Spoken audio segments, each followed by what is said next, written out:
December 31, 2020. Ikapitong araw sa pagdiriwang sa Pasko ng Pagsilang. Pagbasa mula sa unang sulat ni Apostol San Juan. Mga anak, malapit na ang wakas. Tulad ng narinig ninyo, darating ang Antikristo. Ngayon nga'y marami nang lumitaw na mga Antikristo, kaya't alam natin na malapit na ang wakas. Bagamat sila'y dating kasamahan natin, hindi natin tunay na kaisa ang mga taong iyon. Sapagkat kung sila'y tunay na atin, nanatili sana sila kasama natin. Ngunit umalis sila, kaya't maliwanag na silang lahat ay di tunay na atin. Ngunit ipinagkaloob sa inyo ng ang Espiritu, at dahil dito, kayong lahat ay may pagkaunawa. Sumusulat ako sa inyo, hindi dahil di ninyo alam ang katotohanan. Alam ninyo ito. At alam din ninyo na walang kasinungalingang nagmumula sa katotohanan. Ang salita ng Diyos. Salamat sa Diyos. Salmong tubunan. Magalak ang kalangitan at daigdig ay magdiwang. Purihin ang Panginoon, awitan ng bagong awit. Panginooy papurihan nitong lahat sa daigdig. Awitan ang Panginoon, ngalan niya ay purihin. Araw-araw ang ginawang pagliligtas ay banggitin. Magalak ang kalangitan at daigdig ay magdiwang. Lupa't langit ay magsaya, umugong ang kalaliman.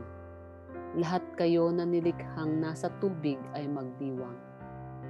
Ang bukirin at ang lahat ng naroon ay sumigaw. Pati mga punong kahoy, sa galak ay mag-awitan. Magalak ang kalangitan at daigdig ay magdiwang. Panginooy pupurihin pagkat siya ay daratal. Paparito sa daigdig upang lahat ay hatulan.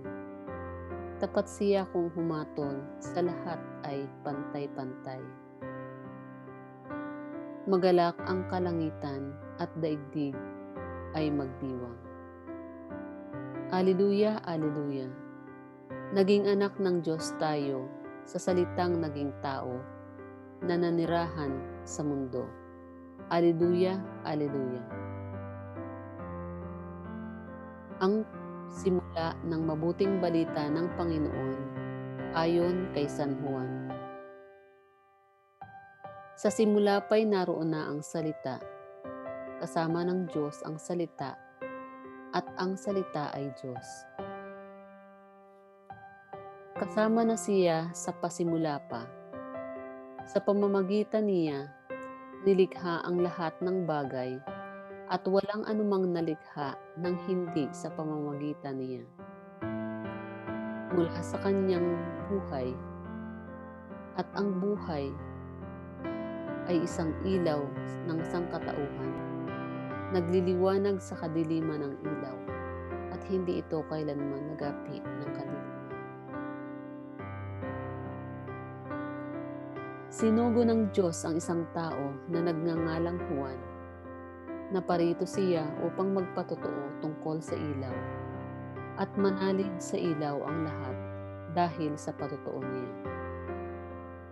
Hindi siya ang ilaw, kundi naparito siya upang magpatotoo tungkol sa ilaw. Ang tunay na ilaw na tumatanglaw sa lahat ng tao ay di dumarating sa sanlibutan. Nasa sanlibutan ang salita. Nilikha ang sanlibutan sa pamamagitan niya, ngunit hindi siya nakilala ng sanlibutan.